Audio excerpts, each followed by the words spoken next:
The keys felt heavy in my hand as I stood in front of our dream house, or what should have been our dream house.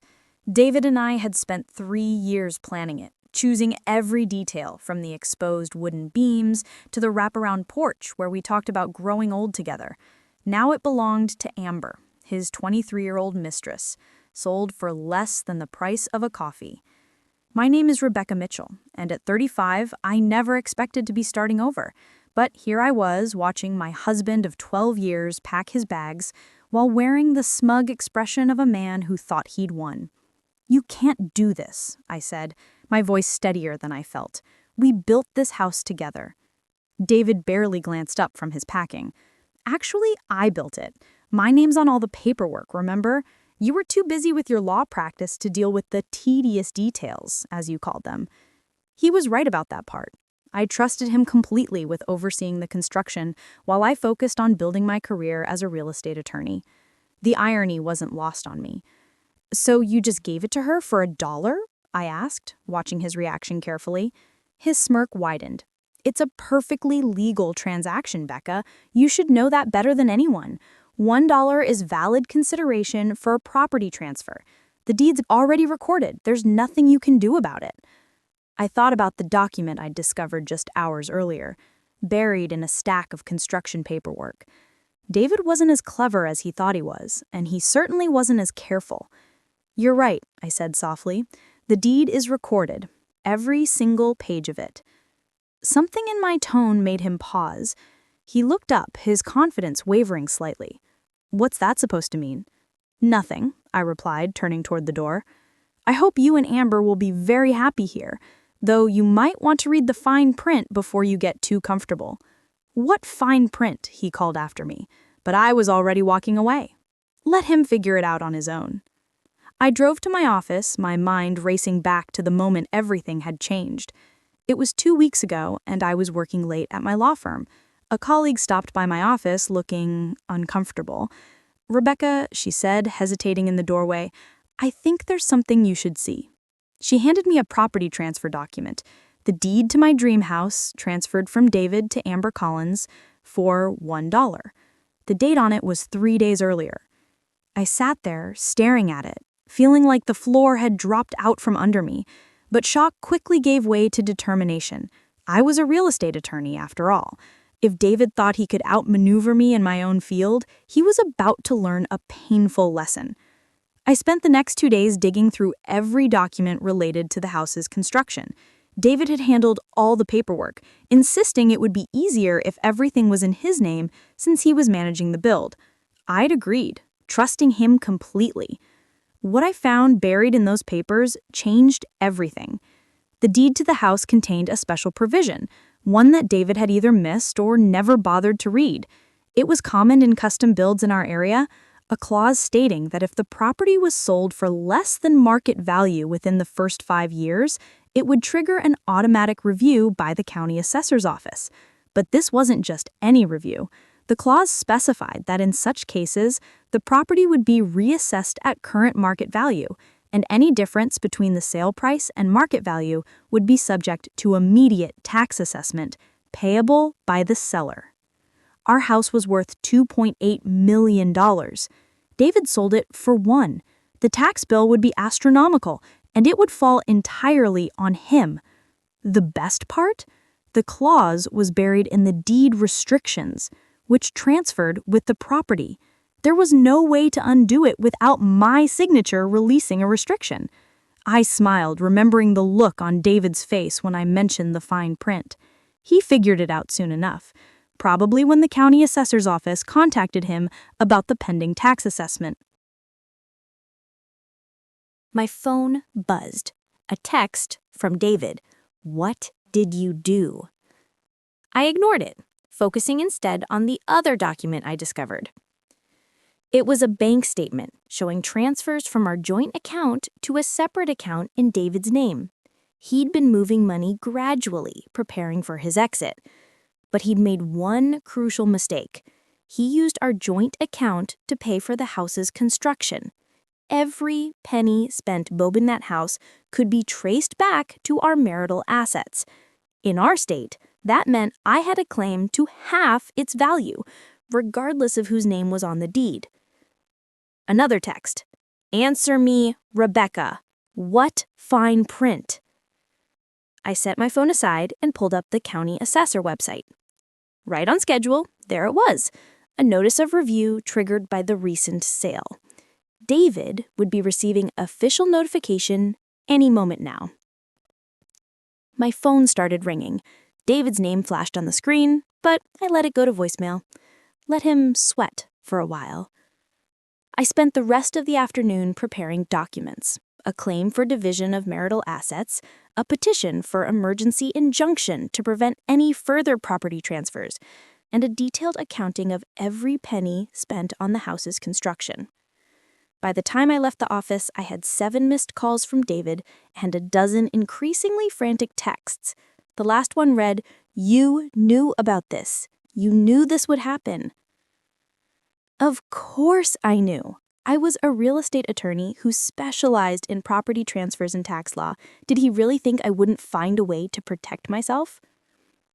I drove home to our apartment, the one I'd insisted on keeping even after the house was finished, much to David's annoyance. He'd wanted to sell it immediately, but something had held me back. Maybe some part of me had sensed what was coming.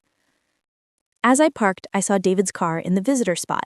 He was waiting by the entrance, pacing back and forth, his earlier smugness replaced by barely contained panic. "Do you have any idea what you've done?" he demanded as I approached. "The tax bill, it's more than I make in 5 years!" I keyed in the entry code, ignoring him. "You have to help me fix this. You can release the deed restriction. Please, Becca. I'll lose everything." I turned to face him, taking in his desperate expression. The man I'd loved for 12 years, who had betrayed me in every way possible, was now asking for my help. "You already lost everything," I said quietly. "You lost it the moment you decided to give our dream house to your girlfriend. The tax bill is just a consequence of your choices." "I'll contest it," he threatened. "I'll say I didn't know about the clause." I laughed. "Go ahead. You signed the deed. You're a businessman, David. Everyone will expect you to have read and understood the documents you signed.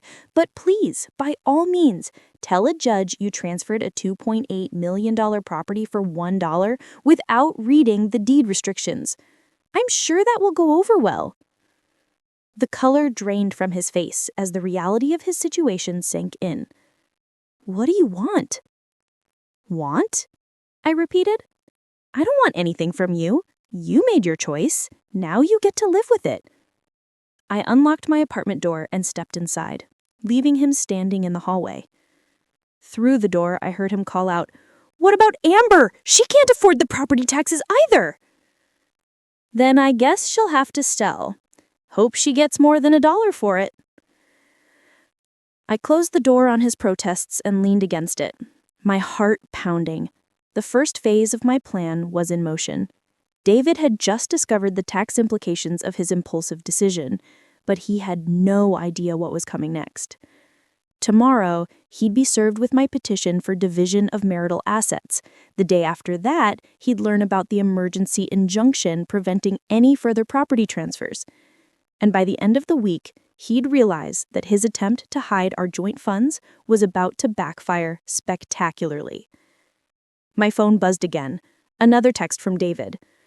"We can work this out. Please, I made a mistake." I set my phone to silent and poured myself a glass of wine. David was right about one thing. He had made a mistake. Several, in fact. But his biggest mistake was underestimating me. I sat down at my desk and pulled out the stack of documents I'd gathered.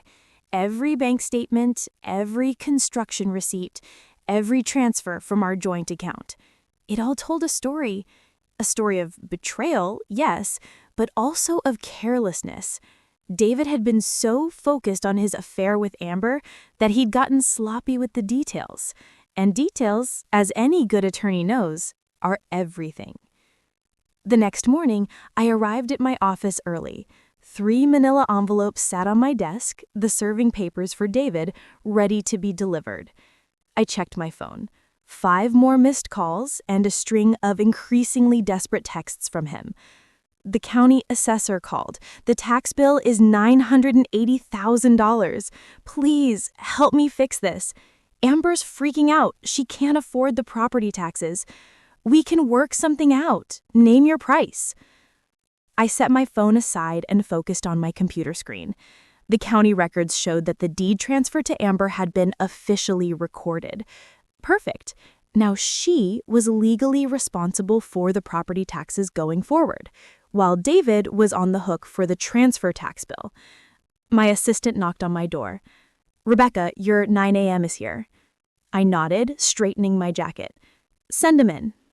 Marcus Chen, the forensic accountant I'd hired, walked in carrying a thick folder. "You were right," he said without preamble. "The money trail is clear. Your husband didn't just use joint funds for the house. He's been systematically moving assets for months." He spread the documents across my desk. Bank statements, transfer records, investment accounts. David had been planning this for longer than I'd realized. "The good news," Marcus continued, "is that he's terrible at covering his tracks. Every transaction is documented. He used your joint account as a pass-through, probably thinking that would make it harder to trace. Instead, it gives us a perfect record." I smiled grimly. "How much?" "Total diverted assets? Just over $3.2 million, not including the house." The number hit me like a physical blow. All those years of building our life together, and he'd been planning to take it all. My phone buzzed again. Another text from David.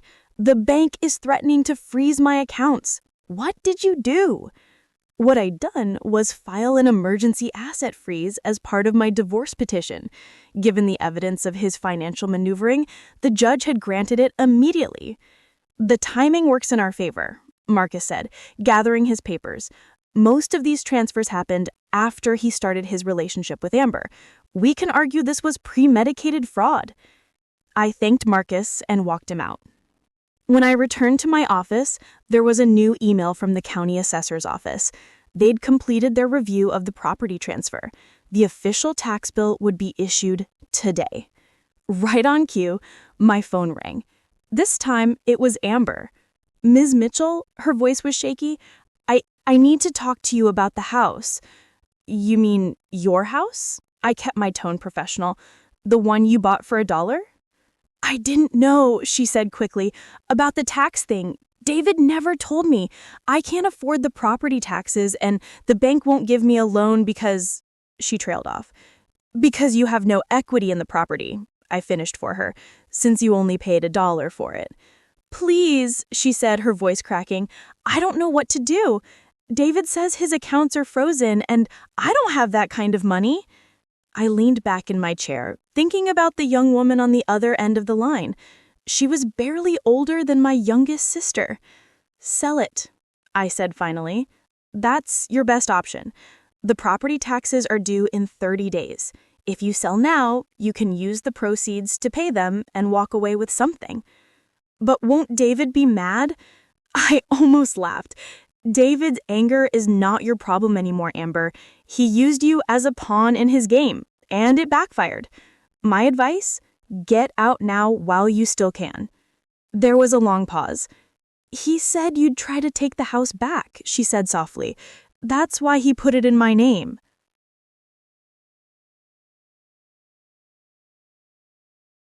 "I don't want the house," I replied. "I want what's fair. And right now, you're caught in the middle of something that's about to get very messy. Sell the house, pay the taxes, and move on with your life." After I hung up, I sat there thinking about how different things looked from just 24 hours ago. David's careful plans were unraveling, and he was about to learn just how thoroughly he miscalculated. The next few days passed in a blur of legal proceedings. David hired an attorney, one of the best in the city, but even they couldn't dispute the paper trail he'd left. Every transfer, every account, every attempt to hide our marital assets was documented. The tax bill arrived exactly as calculated, $980,000 for the transfer tax, due immediately.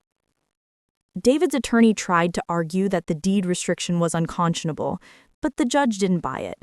The clause was standard in our area, and David had signed the deed willingly. A week after everything began, I received another call from Amber. "I'm selling the house," she said. "I have a buyer willing to pay market value. I wanted you to know." "That's a smart decision," I replied. "David's furious," she continued. "He says I'm betraying him, but I owe him loyalty after everything he did for me." She laughed bitterly, as if putting me in this position was doing me a favor. I felt an unexpected surge of sympathy for her. "You don't owe him anything, Amber. He used you to try to hurt me, and he didn't care what happened to you in the process." After she hung up, I pulled up the latest bank records Marcus had sent over. David's attempt to hide our assets had left a clear trail, one that would ensure everything was divided fairly in the divorce. The house sold 2 weeks later for $2.9 million. Amber used the proceeds to pay the property taxes and walked away with enough to start fresh somewhere new. I heard she moved back to her hometown in Oregon. David, meanwhile, was facing the consequences of his actions. The tax bill had wiped out most of his liquid assets, and the divorce proceedings were revealing the full extent of his financial manipulations. His reputation in the business community, once sterling, was in tatters. One evening, as I sat in my apartment reviewing settlement documents, my phone buzzed with a text from David. "You've destroyed everything I built." I thought about responding, about pointing out that we had built it together, that he was the one who had chosen to throw it all away. Instead, I set my phone aside and looked out at the city lights. The dream house was gone, sold to a lovely family with 3 kids who would actually appreciate it. The life I planned with David was over, but something new was taking its place, something stronger, built on the foundation of my own resilience. My phone buzzed again. A text from my sister. "Saw David at a restaurant yesterday. He looked terrible. You okay?" I smiled, thinking about how far I'd come from that moment of discovering the property transfer. "I'm better than okay," I replied. "I'm free." And I was. Free from the weight of betrayal, free from the need to prove anything to anyone.